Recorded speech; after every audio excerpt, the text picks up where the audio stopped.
میں اپنے والد ماجد قدس اللہ تعالیٰ سرہ کا واقعہ آپ کو ذکر کرتا ہوں.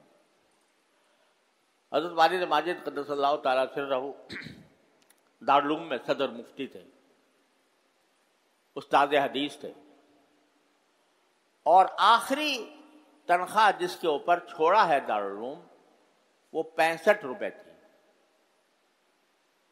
65 روپیہ. ٹھیک ہے، اس زمانے میں روپے کی قدر اتنی گھٹی ہوئی نہیں تھی جیسے آج ہے، لیکن پھر بھی اس کے باوجود 65 روپے آمدنی تھی. اسی زمانے میں جبکہ تنخواہ 65 تھی، بلکہ 50 ہوگی اس زمانے میں، پہلے کی بات ہے، آپ کے پاس ایک دعوت آئی.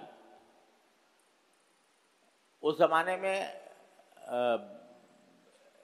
اصل میں انگریز کا کی بہت سارے حربے تھے، ان میں سے ایک حربہ یہ تھا کہ اس نے ان مدارس کے مقابلے میں کچھ سرکاری مدارس قائم کیے، درس نظامی کے لیکن سرکاری مدارس تھے.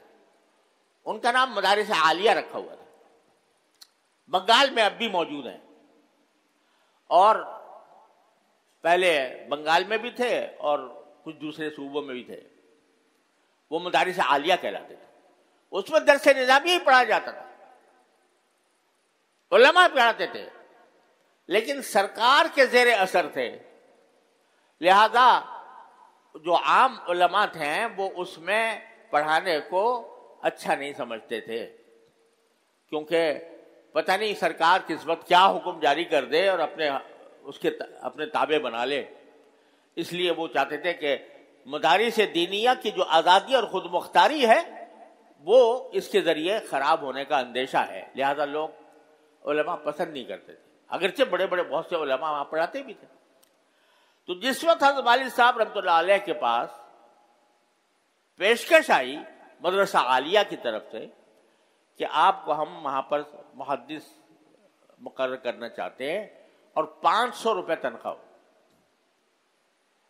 یعنی اس وقت جبکہ دارالعلوم دیوبند میں تنخواہ 50 روپے تھی، تو اس وقت یہ پیشکش آئی کہ 500 روپے تنخواہ پر آپ آ کر حدیث ہی پڑھائیں، وہی کام کریں جو وہاں کر رہے ہیں، فتویٰ لکھیں، حدیث پڑھائیں، لیکن یہاں آ جائیں دارالعلوم دیوبند چھوڑ کر.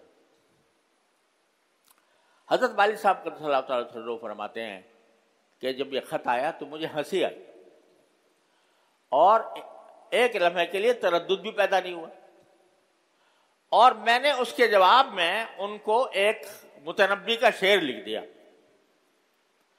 متنبی کا ایک شعر ہے کہ من رکب الثور بعد الجواد انکر اظلافہ والغبب. من رکب الثور بعد الجواد انکر اظلافہ والغبب، کہ ایک مرتبہ جو شخص بہترین گھوڑے کی سواری کر چکا ہو، وہ اگر بعد میں اس کو دعوت دی جائے کہ وہ بیل پر سواری کرے تو وہ بیل پر سواری کرتے ہوئے اس کو اس کے پاؤں، اس کی لٹکتی ہوئی کھال بہت بری لگے گی. تو یہ شعر لکھ کر بھیج دیا کہ میں اس لیے معذور ہوں، میں نہیں حاضر ہو سکتا. حالانکہ درس نظامی تھا، حدیث پڑھانے کے لیے بلایا جا رہا تھا اور فتویٰ کے کام کے لیے بلایا جا رہا تھا، لیکن چونکہ اپنے اصولوں کے خلاف تھا کہ ہم کسی سرکار کے ماتحت رہ کر اپنی خود مختاری کو فنا کر کے سرکار کا تابع بن کر ہم نہیں پڑھائیں گے اور دارالعلوم دیوبند کا ماحول نہیں چھوڑیں گے، اس لیے آپ نے یہ خط میں جواب لکھ دیا. ہر ایک آدمی اپنے دل پر ہاتھ دیکھ کے دیکھ لے کہ اگر کسی کو، آج تو ماشاءاللہ ہماری سرکار نے بہت سارے وفاق بھی قائم کر دیے ہیں اور وفاق کے تحت بہت سے مدرسے بھی اس کے تابع ہو گئے ہیں. تو اگر کوئی آدمی یہ سمجھتا ہو کہ بھئی میں تو انہی اپنے اکابر کے قائم کیے ہوئے مدرسوں میں کام کروں گا اور اس کو پیشکش ہو اور بڑی تنخواہ کی پیشکش ہو، کیا کرے گا؟ اس کو ہر آدمی اپنا ایک امتحان لے، اپنا جائزہ لے کر دیکھ لے کہ یہ میں اس معیار پر پورا اتر رہا ہوں یا نہیں اتر رہا ہوں. اور ایسے ہی طالب علم، یہاں پر تو تمہیں الحمدللہ تمہارے لیے ساری سہولیات میسر ہیں، لیکن اگر کوئی شخص اس سے بڑی تنخواہ کے اوپر تمہیں بلائے اور کہے کہ یہ چھوڑ دو فلاں کام کر لو، تو چھوڑو گے یا نہیں چھوڑو گے؟ یہ جائزہ لے کر دیکھو.